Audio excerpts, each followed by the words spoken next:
At first glance, it seemed like chaos, but looking back, Wrestling Society X was one of the most daring things wrestling has ever done. This wasn't a wrestling show trying to look mainstream or respectable. It wasn't trying to slow itself down so it could be easily digested or politely explained. It was a wrestling show trying to speak the language of MTV. Quick cuts, constant music, crowds pressed so close to the ring that there was no separation between performer and fan. Matches were designed to explode immediately, literally, rather than slowly unfold with patience and tradition. And the key to Wrestling Society X was it only had half an hour. At the time, I mostly dismissed it. I thought it was a messy gimmick show and I moved on. I couldn't see what was actually happening. Looking back, that half-hour runtime matters more than anything else when judging WSX fairly. Because when you have around 22 minutes of actual broadcast time, traditional wrestling storytelling becomes almost impossible. Every match had to feel urgent, every moment had to land immediately, every second had to justify its existence. And in that context, the chaos becomes more understandable and even logical. And today, as a jaded wrestling fan, I kind of wish for something like this again. Something raw, chaotic, demanding my attention instead of just padding hours of TV. I remember coming to where you guys were editing then. I think it was the pilot still, but it was just, I remember you were having, it was a nightmare for you guys. It was, and I think part of it too was, once we realized exactly what we were up against in terms of how the network wanted the show presented, we basically were faced with fight the network and lose every battle, or just embrace it. One of the most overlooked pillars of WSX wasn't just its pace or presentation, it was the wrestlers who could actually carry that chaos with credibility. And no one embodied that mix of history, rebellion and kinetic energy better than Sean Waltman. Waltman, known to wrestling fans as X-Pac in WWE and Six in WCW, was one of the originators of the fast, high-impact style in American mainstream wrestling.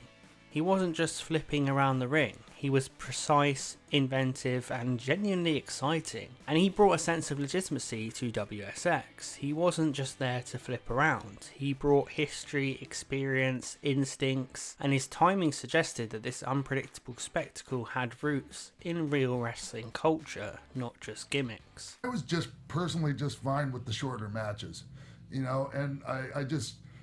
I don't know if it's just because of the whole ADD culture that we have now, but I don't mind it. Like, I like a long match too when it's done properly, but if it's going to be a long, boring match, like, I'd rather just have a short one.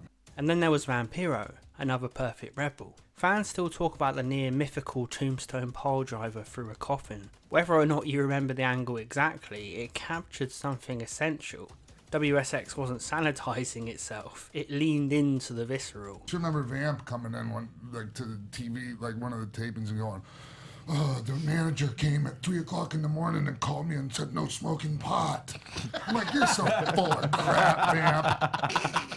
Frickin' manager wasn't even there at 3 o'clock. WSX didn't just break match structure, it reinvented the environment. It was presented as a wrestling-based secret society, a subterranean collective of fighters and outsiders. I love that idea. The venue was called the WSX Bunker, complete with an intentionally worn out ring that felt alive, like every fall could matter.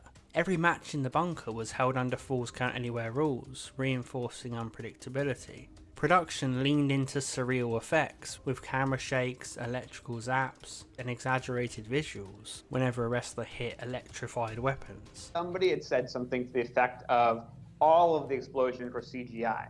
That's not true. They were amped up by CGI, but we had a pyrotechnician who had worked with us in XPW and had done our exploding matches in XPW.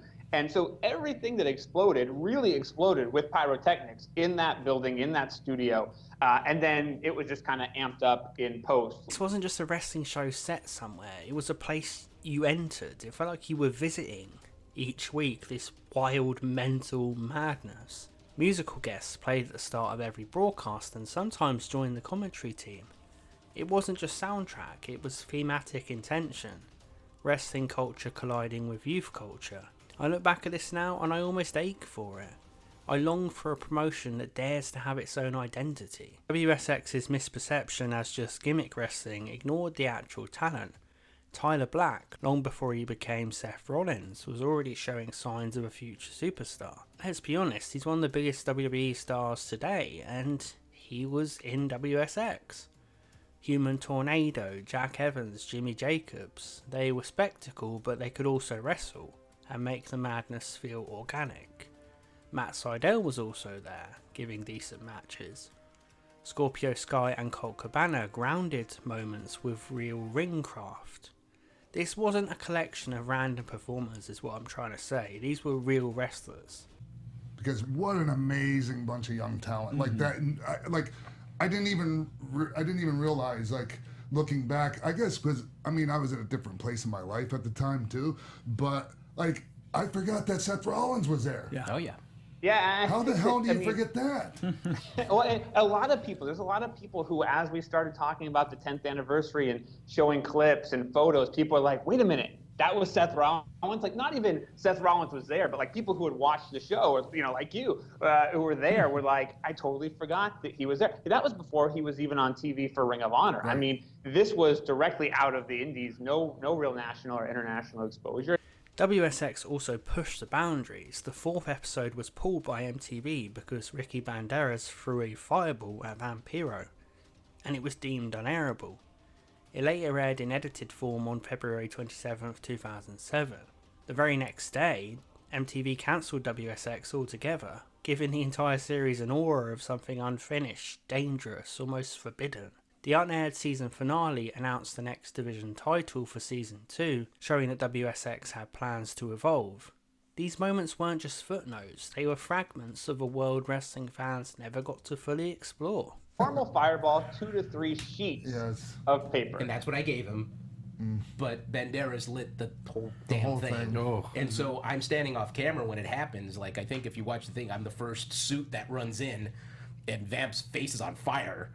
Yes. And so we grabbed the fire extinguisher, right? I mean, we like blew and put him out. But yeah, it was bad. But people just weren't ready. In 2007, it wasn't traditional enough for long-time fans, and it wasn't clean or explanatory enough for casual viewers. Wrestling hadn't yet fully accepted shrinking attention spans. Fast forward to today, we live in a scrolling culture. Shorts, clips, moments designed to just be played instantly and then you move on. And today's wrestling hasn't fully adapted to that. But WSX was built for it. If it debuted today unchanged, there's a real argument it might have lasted longer, maybe even thrived. As a fan who has seen bloated hours and endless titles and matches and promos just being drawn out in today's wrestling, so many shows, so many promotions with so many shows, I mean, I find myself longing for something that just feels alive again. Feels like a jolt of electricity.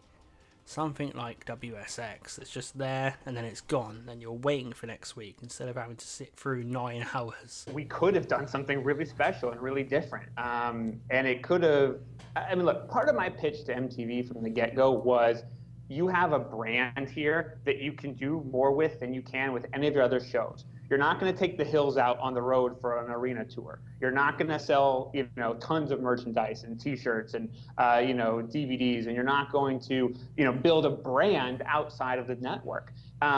But that was never really embraced. You know, today you see more things like this, like the whole Viacom and Bellator relationship. You know, that's kind of what I had pitched to them back then. I really feel WSX could have filled that void that ECW left. The identity, the attitude, a feeling that wrestling could belong to outsiders and misfits. Those fans didn't disappear, they just didn't go anywhere else. Now imagine ECW's raw spirit combined with WSX's half-hour bursts designed for highlights, clips, and cultural bleed-through. Old school ECW fans and Gen Z viewers could have met in the middle. They just weren't ready to yet. The WSX didn't fail because it was lazy, talentless, or meaningless. It failed because it arrived too early. Back then people asked, what is this supposed to be? But today I feel like we need it. WSX was wrestling adapting before wrestling knew that it needed to. Attention is fractured, time is limited, and wrestling keeps asking more today instead of asking better. WSX asked for less, but demanded attention. Sometimes less isn't a failure, sometimes it's clarity. Sometimes wrestling doesn't need to be a lifetime commitment, it just needs a moment of pure, unrelenting energy. And that's what WSX was, a secret society, a bunker of chaos, a roster full of talent, a show you weren't meant to see, but are forever grateful that you did. For me, it's also a reminder that I miss that feeling. I miss the thrill of unpredictability, the excitement of something alive, a promotion with identity and daring. I long for something like WSX once again.